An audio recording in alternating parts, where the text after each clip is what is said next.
नमस्कार दोस्तों, स्वागत है आप सभी का हिंदी स्टडी में। दोस्तों आज की वीडियो बहुत ही महत्वपूर्ण है, इसे शुरू से लास्ट तक अवश्य देखना, क्योंकि मैं इसमें कुछ ऐसी बात बताने वाली हूँ जो आपकी तैयारी के लिए बहुत महत्वपूर्ण होंगी। ये मेरा खुद का एक्सपीरियंस है दोस्तों, जो मैं आज आपके साथ शेयर करने वाली हूँ।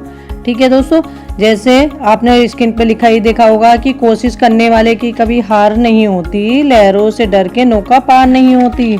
इसलिए जो पढ़ते हैं, कोशिश करते हैं, कभी उनकी हार नहीं होती। अपने मन में कभी ये हार का आने ही नहीं देना कि हम कोशिश करेंगे और हार जाएंगे, ऐसा कभी नहीं होगा, क्योंकि आप जब पढ़ेंगे तो हार सकते ही नहीं हैं। अगर आप मन से तैयारी नहीं करते वो अलग है, लेकिन अगर आपने मन से तैयारी कर रहे हो शुरू से, तो आपको एक दिन मंजिल अवश्य मिलेगी।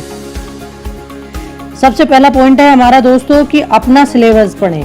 कोई भी एग्जाम की हम तैयारी करते हैं तो उसके लिए सबसे महत्वपूर्ण क्या होता है कि हमें अपने जो सिलेबस है उसकी पढ़ना चाहिए कि हमारे सिलेबस में कहाँ कहाँ क्या क्या मांगा है, और एक एक पॉइंट बहुत अच्छे से पढ़ना चाहिए, क्योंकि जब हमें सिलेबस का ही नहीं पता होगा तो हम तैयारी कैसे करेंगे। तो सबसे पहले तो यही है कि पूरा सिलेबस हम नेट से अपना निकलवाएं, जिसकी भी तैयारी कर रहे हैं, और उसको अच्छे से पढ़ें और समझें कि हमारे एग्जाम में क्या क्या आने वाला है। जब हमें पता ही नहीं होगा तो सिलेबस का तो हम क्या करेंगे। ठीक है, तो इसलिए सिलेबस सबसे महत्वपूर्ण है, हमारे जो तैयारी करने में महत्वपूर्ण भूमिका निभाता है सबसे पहला। दूसरा पॉइंट है हमारा, जो भी पढ़ें उसे डीप में पढ़ें। कुछ भी पढ़ें, आप जो भी पढ़ रहे हैं दोस्तों उसे डीप में पढ़ें, क्योंकि ऐसा नहीं है कि जैसे कुछ हम ले लेते हैं पतली पतली बुक पढ़ी अपना, लेकिन बुक भी ऑथेंटिक नहीं है और पता भी नहीं कि क्या ऐसा कंटेंट है उसके अंदर क्या। लेकिन किताब पढ़ो, ऐसी पढ़ो कि जो ऑथेंटिक भी हो, और डीपली पढ़ो किताब को, क्योंकि क्वेश्चन अगर आपने डीपली पढ़ा है तो क्वेश्चन कहीं से भी आए, आप कभी भी ऐसा नहीं होगा कि आपसे वो क्वेश्चन बच जाएगा। एग्जाम के समय वो क्वेश्चन अवश्य ही आपको याद आ जाएगा। अगर आप नहीं पढ़ोगे डीपली तो इतनी पकड़ आपकी एग्जाम में नहीं रहती है कि क्वेश्चन कहीं से भी आए तो आप कर पाओ उसे। नेक्स्ट पॉइंट है दोस्तों हमारा है कि पुराने एग्जाम पेपर देखें। किसी भी एग्जाम की आप तैयारी कर रहे हो तो एग्जाम की तैयारी करते समय सबसे पहला हमारा काम होता है कि जब हम कुछ तैयारी करे आए हैं तो हम ये देखें कि जो हमारे एग्जाम हुए हैं लास्ट ईयर में वो किस किस आधार से हुए हैं, उसमें कौन कौन से टॉपिक से बार बार क्वेश्चन पूछे जाते हैं, ऐसे कौन से टॉपिक हैं कि आते ही आते हैं उनके क्वेश्चन, और कुछ ऐसे हैं कि कम आते हैं, कुछ ऐसे टॉपिक हैं कि जो हर बार एग्जाम में पूछे जाते हैं। इसलिए किसी भी की भी तैयारी करो तो आपको क्या है, सबसे ज़्यादा अपना पुराने एग्जाम पेपर देखो। पुराने एग्जाम पेपर में कम से कम 25% पुराने एग्जाम पेपर से ही अगले एग्जाम पेपर में आता है। ये मेरा खुद का देखा हुआ है एक्सपीरियंस है। आप देखोगे पेपर से तो खुद पता चल जाएगा कि जो क्वेश्चन पेपर हैं उनको 10 साल पुराने उनको देखो और लगा के देखो कि इनमें कितने कितने क्वेश्चन जो हैं, कि कई बार तो कोई क्वेश्चन सेम का सेम ही रिपीट हो जाता है। ठीक है, तो इस चीज़ का भी हमें ध्यान रखना चाहिए। और जो भी अपना तैयारी करो उसे मतलब ऐसा नहीं कि हाँ हमने ऐसे ही पढ़ा और छोड़ दिया, उसे अच्छे से देख के तैयारी करो। नेक्स्ट पॉइंट है हमारा, अपने लिए एक रणनीति बनाएं। अपने लिए जब भी आप तैयारी कर रहे हो एक अच्छी सी रणनीति बनाएं कि आज आपको क्या पढ़ना है, कल आपको क्या पढ़ना है, कितना सिलेबस कितने दिन में पूरा करना है, आज का टॉपिक क्या है। रात को सोते समय अपनी एक रणनीति बनाए कि सुबह हमें उठ के इतना काम कंप्लीट करना है, सुबह से शाम तक जो सोचा है उसे कंप्लीट करो। कोई किसी दिन कोई परेशानी है तो वो चीज़ अलग है, लेकिन फिर भी कोशिश ये करो कि हमें वो कंप्लीट करना है। और जो तुमने दिन भर पढ़ा है रात को सोते समय एक बार उसे मनन अवश्य करो, क्योंकि मनन करने के बाद हमें पता चलता है। अगर समझ लो जो मनन करते समय हमारे माइंड में आ गया कि हम सोच रहे हैं वो आ गया, वो हमारा फिक्स हो गया, याद हो गया कि वो हम कभी नहीं भूलते। ये मेरा खुद का एक्सपीरियंस है। अब आप एक बार इस चीज़ को देखना कि जो मैं बता रही हूँ वो सही है गलत है, क्योंकि अगर हम मेहनत करते रहेंगे तो मेहनत करने वाले को तो कभी कोई हरा ही नहीं सकता ना दोस्तों।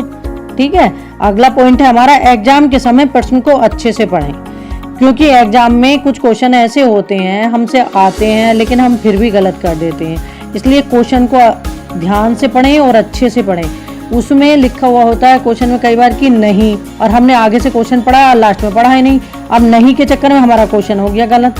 तो हमें सबसे ज़्यादा दुख तब होता है कि हमसे क्वेश्चन आता है और क्वेश्चन हम गलत कर आते हैं। अगर हमसे नहीं आता हमने गलत करा तब हमें दुख नहीं होता है। ठीक है दोस्तों, तो इसलिए क्वेश्चन को हमेशा अच्छे से पढ़ो, जितना हो सके उतना अच्छे से पढ़ो। ठीक है, अगला पॉइंट हमारा, पढ़ते समय कॉपी पेन लेकर बैठे। आप कुछ भी पढ़ रहे हैं तो पढ़ते समय एक कॉपी पेन आपके पास अवश्य होना चाहिए, क्योंकि कुछ बातें ऐसी होती हैं उसमें आती हैं, जैसे कुछ पॉइंट हैं तो आप उन्हें अपना पॉइंट अपना उसमें कॉपी में नोट करते चलोगे, तो जो कॉपी में आपने नोट करा है समझ लो वो तुम्हें बहुत जल्दी याद होने वाला है। तुमने कॉपी देखा, बुक में पढ़ा और फिर उसको कॉपी में नोट करा, तो जो कॉपी में नोट करोगे आप तो उससे समझ लो बहुत जल्दी आपका वो याद होगा। क्योंकि हम कॉपी में नोट करने का मतलब ही यह है कि हमें ये अच्छा लगा है और ये एग्जाम में आया है, क्योंकि इतना पढ़ते पढ़ते तो एक्सपीरियंस हो ही जाता है हर बच्चे को कि कहाँ क्या अच्छा है, कैसा है, एग्जाम में कहाँ पूछा जाता है। इसीलिए ये हमेशा से बात है कि जो बच्चे पढ़ते हैं, डीपली तैयारी करते हैं, उन्हें सफलता अवश्य मिलती है। नेक्स्ट पॉइंट हमारा दोस्तों, सामाजिकता से थोड़ा दूर रहें। सामाजिकता का मतलब है ऐसा कि जो अपना आस पड़ोस है, थोड़ा रिश्तेदार हैं, फैमिली, इनसे, क्योंकि यही होते हैं जो हमें, आपने एक कहावत तो सुनी होगी कि कुछ तो लोग कहेंगे, लोगों का काम है कहना। हम सफल हो जाते हैं तब और नहीं सफल हो जाते हैं तब उंगली उठाने वाले यही सब होते हैं। तो इसलिए कभी भी कुछ भी अपना वो ज़रूरी है तभी आप जाने की कोशिश करें, वरना थोड़ा अगर आप बच सकते हैं सामाजिकता से तो बचने की कोशिश करें। अपना वो समय पढ़ाई में लगाएं जो आपके ये लाइफ में काम भी आएगा। नेक्स्ट पॉइंट है हमारा दोस्तों, बार बार रिवीजन करें। क्या करें? बार बार रिवीजन करें, प्रैक्टिस सेट लगाएं। जो आपने तैयारी कर ली है फिर उसको बार बार रिवीजन करें, कि ऐसा नहीं कि हाँ पढ़ लिया तो वो याद ही हो गया, क्योंकि अगर रिवीजन नहीं करोगे तब भी वो तुम्हारा कहीं ना कहीं जो हमें एग्जाम में कंफ्यूजन होता है ना, तो वो रिवीजन की वजह से ही होता है। क्योंकि हम कहते हैं अच्छा इसका आंसर ये होगा, इसका आंसर ये होगा, तो ये कंफ्यूजन तभी होगा जब हमने रिवीजन नहीं करा होगा। एक बार पढ़ने से आसानी से याद तो हो जाती हैं कुछ बातें, लेकिन दोबारा तुम उसे रिवाइज करोगे तो वो हमेशा याद रहती हैं, भूलते नहीं हैं। और जो तुमने पढ़ा है उसे प्रैक्टिस सेट लगाएं। प्रैक्टिस सेट लगाने से क्या है, हमारे क्वेश्चनों की गलती करने की जो संख्या है वो कम होती जाती है। जब गलती करने का हमारा कम होता जाता है तो समझ लो हम एक ऐसी सीमा पे आ जाते हैं कि जब हमें मतलब हमारा परिणाम अच्छा होता चला जाता है। तो इसलिए बार बार प्रैक्टिस सेट लगाएं और जितना हो सके अपना ऑब्जेक्टिव क्वेश्चन करें या रिवीजन करें। ठीक है दोस्तों, ये मेरा खुद का एक्सपीरियंस था जो मैं आप सबके साथ शेयर करना चाह रही थी।